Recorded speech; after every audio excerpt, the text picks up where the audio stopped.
আগামী 1 জুলাই 2026 হতে ধাপে ধাপে বাস্তবায়ন করার ঘোষণা দিচ্ছে। দীর্ঘ 1 দশকেরও বেশি সময়ের জল্পনা কল্পনার অবসান ঘটল অবশেষে। সরকারি কর্মকর্তা কর্মচারীদের জীবনে স্বস্তির হাওয়া এনে জাতীয় সংসদে 2026-27 অর্থ বছরের বাজেট বক্তব্যে নবম জাতীয় পে স্কেল কার্যকরের ঘোষণা দিয়েছেন অর্থমন্ত্রী আমির খসরু মাহমুদ চৌধুরী। মূল্যস্ফীতি আর জীবনযাত্রার ক্রমবর্ধমান ব্যয়ের এই সময়ে সরকারি চাকরিজীবীদের মুখে হাসি ফুটিয়ে আগামী 1 জুলাই থেকে ধাপে ধাপে এই নতুন বেতন কাঠামো বাস্তবায়ন করা হবে। বৃহস্পতিবার বাজেটে উপস্থাপনকালে অর্থমন্ত্রী বলেন, সরকারি কর্মচারীরা গত প্রায় 11 বছর ধরে একই বেতন কাঠামোর আওতায় বেতন ভাতা পাচ্ছেন। এই সময় জীবনযাত্রার ব্যয় বেড়েছে উল্লেখযোগ্যভাবে। সেই বাস্তবতাকে সদয় বিবেচনায় নিয়ে এবং দেশের সুষম উন্নয়ন নিশ্চিত করতেই এই মোহিত উদ্যোগ। বর্তমানে বলবৎ থাকা অষ্টম বেতন কাঠামোতে সর্বনিম্ন মূল বেতন 8,250 টাকা এবং সর্বোচ্চ 78,000 টাকা। তবে নবম বেতন কমিশনের সুপারিশ অনুযায়ী নতুন কাঠামোতে সর্বনিম্ন মূল বেতন বাড়িয়ে 20,000 টাকা এবং সর্বোচ্চ 1,60,000 টাকা নির্ধারণের প্রস্তাব করা হয়েছে।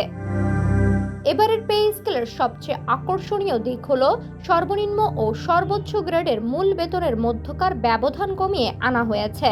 নতুন কাঠামোতে এই অনুপাত রাখা হয়েছে প্রায় 1:8, যা আগে ছিল 1:9.076। কমিশনের সুপারিশে সব গ্রেডই মূল বেতন দ্বিগুণ থেকে 2.5 গুণ পর্যন্ত বাড়ানোর কথা বলা হয়েছে।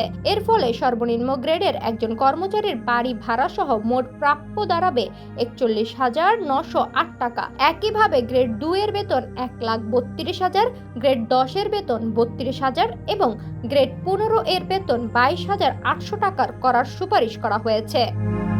মন্ত্রিপরিষদ সচিব নাসিমুল গনির নেতৃত্বে গঠিত কমিটি 3 ধাপে এটি বাস্তবায়নের সুপারিশ করেছে, যার জন্য সরকারের অতিরিক্ত 1,60,000 কোটি টাকার প্রয়োজন হবে। আগামী অর্থ বছরের বাজেটে জনপ্রশাসন খাতে বরাদ্দ বাড়িয়ে 1,41,434 কোটি টাকা করা হয়েছে, যার একটি বড় অংশ ব্যয় হবে এই নতুন পে স্কেল এমপিওভুক্ত শিক্ষক ও পেনশনভোগীদের কল্যাণে।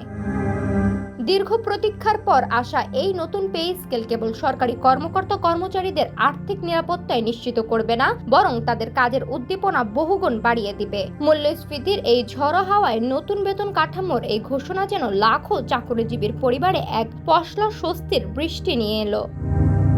ডেস্ক রিপোর্ট, সোনালী নিউজ।